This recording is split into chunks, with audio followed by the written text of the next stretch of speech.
আজকের দিনটা তো শুরু হয়েছিল একদমই সহজ সরলভাবে, কিন্তু এমন একটা কাণ্ড ঘটলো যে আমাকে সোজা হসপিটালে যেতে হলো।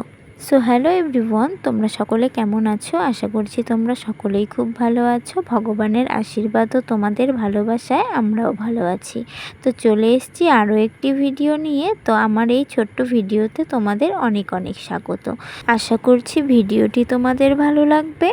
সকালে বাসি কাজকর্ম সেরে চা খেয়ে তাড়াতাড়ি করে রান্নাটা বসিয়ে দিয়েছিলাম। আর আজ সকালের রান্নাটা গ্যাসেই করে নিচ্ছিলাম, কারণ মেয়ের আজ পরীক্ষা আছে, তাড়াতাড়ি করে রান্নাও করতে হবে আর সঙ্গে মেয়েকে পড়াতেও হবে। অনেক দিন যেহেতু বাড়িতে ছিলাম না, সেই জন্য মেয়ের পড়াশুনোও ঠিক মতন করানো হয়নি। আর বাড়িতে আসতে না আসতেই তো মেয়ের পরীক্ষার ডেট চলে এসছে, তাই যতদূর পারছি মেয়ের সিলেবাসটা কমপ্লিট করানোর চেষ্টা করছি।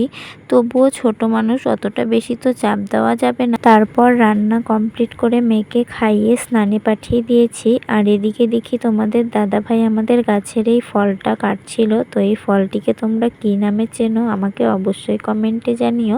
এই ফলটি খেয়ে মেয়েকে রেডি করিয়ে স্কুলে পাঠিয়ে দিয়েছি। তারপর একটা জিনিস খুঁজতে গিয়ে আমার হাতে ছুঁচোতে কামড় দিয়েছে। তো তারপর থেকে তো আমার মনটা বেশ খারাপ।